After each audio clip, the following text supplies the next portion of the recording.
मेरे पीछे जो आप बिल्डिंग देख रहे हैं वो अबुल फजल इनक्लेव में एक बिल्डिंग है जिसका एड्रेस है E3। इसी बिल्डिंग में 15-20 साल पहले मैं भी काम किया करता था। अब ये बिल्डिंग फ़िलहाल डिस्प्यूटेड हो गई है। मैं आपको बताता हूँ इसके डिस्प्यूट की क्या वजह है और क्या हुआ है इसके साथ। ये जो बिल्डिंग आप देख रहे हैं ये दक्षिण दिल्ली के अबुल फजल इनक्लेव में है। E3 इसका एड्रेस है। इस पर देखिए आपको लिखा हुआ दिखेगा मुस्लिम एजुकेशन ट्रस्ट। इस बिल्डिंग में सिर्फ एक ऑफिस नहीं है। जब मैं 15-20 साल पहले यहाँ काम किया करता था तो इसको लोग SIT बिल्डिंग के नाम से जानते थे। उस ज़माने में इसमें एक दो नहीं बल्कि तब भी बहुत सारी ऑफिस थी। ऑल इंडिया एजुकेशनल मूवमेंट की ऑफिस थी और उस ज़माने में मैं ही ऑल इंडिया एजुकेशनल मूवमेंट का मीडिया इंचार्ज था। इसके सेकंड फ्लोर पे मेरी ऑफिस थी। मैं यहाँ कुछ दिनों के लिए रहा भी करता था, बाद में फिर मैं बाहर रहने लगा। तो आपको मैं बता दूँ फ़िलहाल इस बिल्डिंग के साथ डिस्प्यूट क्या हो गया है। अमानुल्लाह खान अलीगढ़ में रहते हैं। अलीगढ़ में दोतपुर में उनका घर है रहमत कदा के नाम से। अमानुल्लाह खान एक ट्रस्ट चलाते थे SIT स्टूडेंट इस्लामिक ट्रस्ट। उसमें बहुत सारे लोग थे। उसमें IDB की तरफ से लोगों को स्कॉलरशिप मिलता था। फिर उन्होंने मुस्लिम एजुकेशन ट्रस्ट बनाया, उसमें भी स्कॉलरशिप मिलता था। रिकवरी होती थी फिर स्कॉलरशिप की। जिन लोगों को ऑलरेडी स्कॉलरशिप मिल चुका है वो पैसे वापस करते थे मुस्लिम एजुकेशन ट्रस्ट में, जिससे फिर दूसरे लड़कों को स्कॉलरशिप मिलती थी। बहुत अच्छा काम था वो। अभी एक डिस्प्यूट ये हो गया है कि अमानुल्लाह खान ने इस पूरी बिल्डिंग को ज़मीन के साथ बेच दिया है। ये बिल्डिंग देखिए आप, ये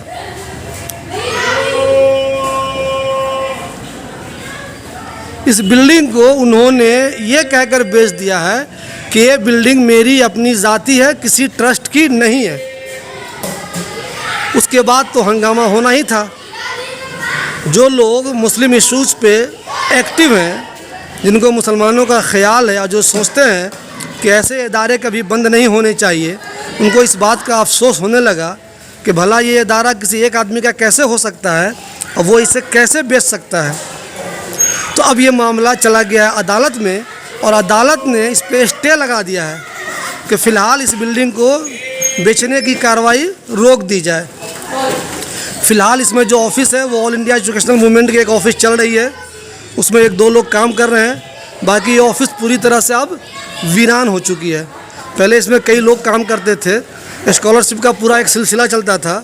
IDB का जब स्कॉलरशिप होता था तब बाज़ाब्ता यहाँ हमेशा मीटिंग हुआ करती थी, लेकिन अब वो भी बंद हो गया है। तो अब सवाल ये है कि अमानुल्लाह खान सही हैं या नहीं है। अमानुल्लाह खान का कहना है कि ये मेरी पर्सनल प्रॉपर्टी है, मैं इसे क्यों ना बेचूं। जब मैंने इसे कई साल पहले ख़रीदा था तो ये मेरी पर्सनल प्रॉपर्टी थी और मैंने बेच दिया। लेकिन जो इसके ट्रस्टी हैं उनका कहना है कि ये आपकी पर्सनल प्रॉपर्टी कैसे हो गई। ये तो एक तंजीम की प्रॉपर्टी है, ऑर्गेनाइजेशन की प्रॉपर्टी है, आप इसे कैसे बेच सकते हैं। इसी बात को लेकर हो गया है विवाद। अब आइंदा क्या होगा। जो इतने सारी ऑफिस में चल रही थी वो चलेगी या नहीं चलेगी, बंद हो जाएगी, या फिर ये बिल्डिंग अमानुल्लाह खान बेचने में कामयाब हो जाएंगे, या जो दूसरे ट्रस्टी हैं वो उन्हें बेचने नहीं देंगे और उन्हें ये बिल्डिंग मिल जाएगी और ये इदारा पहले ही की तरह चलता रहेगा। ये सब क्या होगा, कैसे होगा, ये आने वाले वक्त में ही पता चलेगा।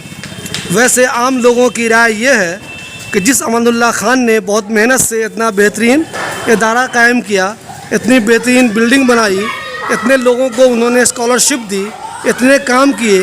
आपको बता दूं इन्होंने 1995 में तालीमी कारवां निकाला था। उसके बाद फिर बिहार में भी तालीमी कारवां निकला। उस ज़माने में भी एज ए मीडिया इंचार्ज उस कारवां के साथ था मैं। मुझे अफसोस इस बात का है कि ये इदारा डिस्प्यूट का शिकार हो गया है और हो सकता है बंद भी हो जाए। अगर ऐसा कुछ होता है तो ये बहुत ही अफसोस की बात होगी। इस इदारे में अमानुल्लाह खान के साथ और एक ट्रस्टी के तौर पे भी हिंदुस्तान के बहुत सारे ख़ास मुसलमान शामिल हैं। एक ज़माने में सैयद हामिद साहब सबसे पेश हुआ करते थे। आज हामिद साहब हमारे बीच नहीं हैं, लेकिन आज अगर वो रहते तो इस मसले का कुछ ना कुछ हल ज़रूर निकाल लेते। उनके रहते हुए अमान साहब कुछ ऐसा फ़ैसला नहीं लेते कि ये मामला डिस्प्यूटेड हो जाता और लोगों को परेशानी होने लगती। काश कि आज सैयद हामिद साहब ज़िंदा होते। अब देखना यह है कि अमानुल्लाह खान लोगों की बात मानकर ये चीज़ें, ये बिल्डिंग, ये ज़मीन ट्रस्ट के हवाले करते हैं या नहीं, या वो इसको बेचने पर ही बज़िद रहते हैं। लेकिन मामला फ़िलहाल चूँकि अदालत में चला गया है, तो ये कहना बहुत मुश्किल है कि आने वाले दिनों में इसका क्या होगा। लेकिन जो लोग इसके जानकार हैं वो बताते हैं कि अमान साहब इस बिल्डिंग पर कब्ज़ा आसानी से नहीं कर पाएंगे और उन्हें इस बिल्डिंग को ट्रस्ट के हवाले करना ही होगा।